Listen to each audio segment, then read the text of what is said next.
Kate, in trying to understand what God's supposed to be like, we look at God's traits. Some of them seem easy to understand, maybe difficult to really get into, all-powerful, all-knowing.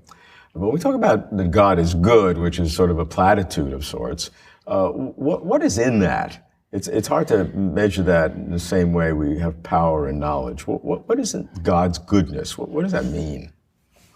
Well, in the tradition that I'm working in, I do a lot of work on St. Anselm of Canterbury, whose most famous line is this: God is that than which no greater can be conceived. Mm-hmm.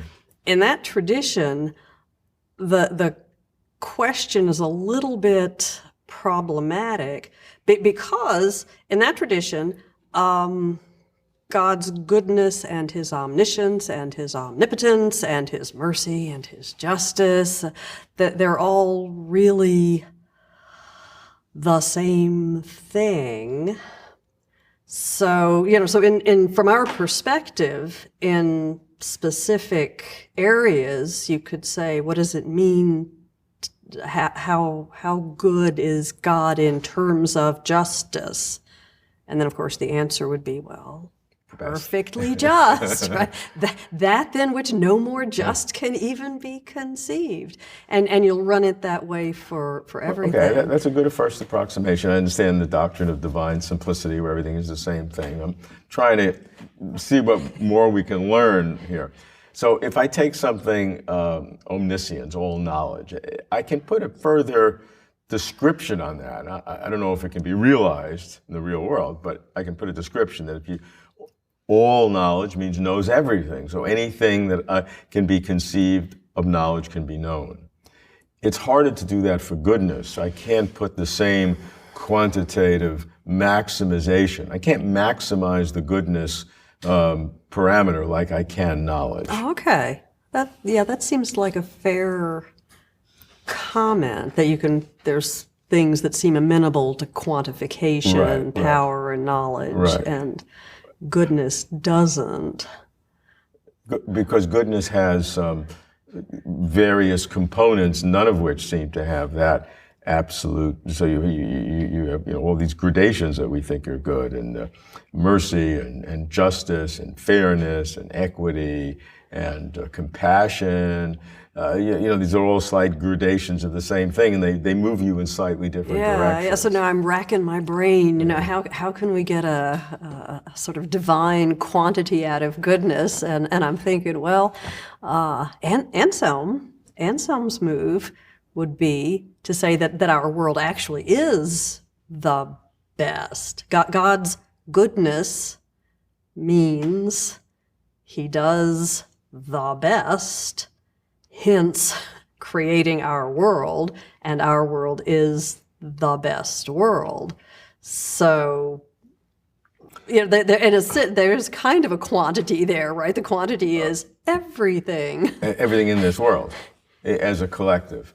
That's one sense, that's a very instantiated, a very specific way that you can say the best. I'm trying to look at best as an independent touchstone, so to speak, so we can evaluate other things by an analysis of what the best is from God. What does it mean for God to be good or God to be the best? For God to be all good, for example, do you have to be the best? Is there a best possible thing that you can achieve? Is there a best possible goodness, mercy, all of these things? Is that even conceivable? Or could you always add one more? One more unit. Whatever's causing you to be good, can you always add one more unit? Yeah. Well, now see, maybe that should make us backtrack and think about was trying to talk about divine goodness in terms of quantities, if it allows us to worry about, the units of, mercy over here versus, you have 2 units of mercy versus 1 unit of justice, does that, now do the math. That gets you even a bigger problem, because now you have categories of goodness which compete against each other. And the 2 you mentioned are perfect competition, justice and mercy. Because you don't give mercy if it's fully deserved, right? Mercy is not deserved. Mercy is when you're giving something that the opposite is the case.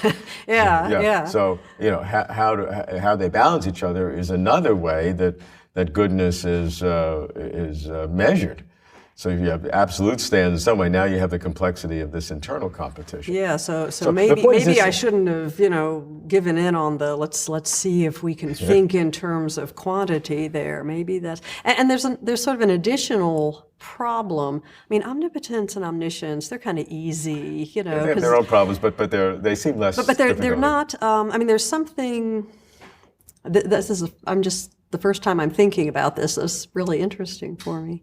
There's something kind of subjective and related to the individual human beings and their history when you start to try to think about divine mercy and divine justice, which isn't there with the omnipotence and the omniscience. You can just give the simple definition and then just plug stuff in. Right. Whereas with mercy and justice, there's this whole added dimension so related to us. No, that's a very good point, that in some of the other divine attributes, they're so almost independent of human sentience and human existence. God could be omnipotent in the universe without any people, right?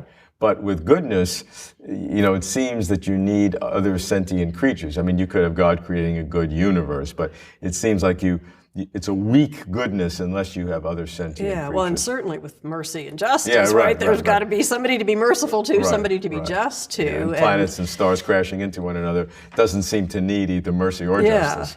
So what is that? How does that inform you? It helps in that. Now we know that whereas we could be kind of facile in talking about omnipotence and omniscience and immediately do some kind of, sort of easy little mathematical thing, we don't want to do that about mercy and justice. And it may be, having said,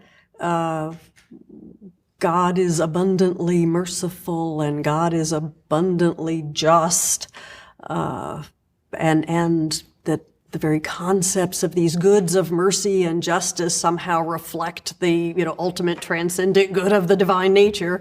Having said that, if the next question were, so now tell me how much mercy is there? Maybe it's just not a meaningful question, although that's sort of a first pass, because that's a super interesting sort of way of thinking about it. Really good question.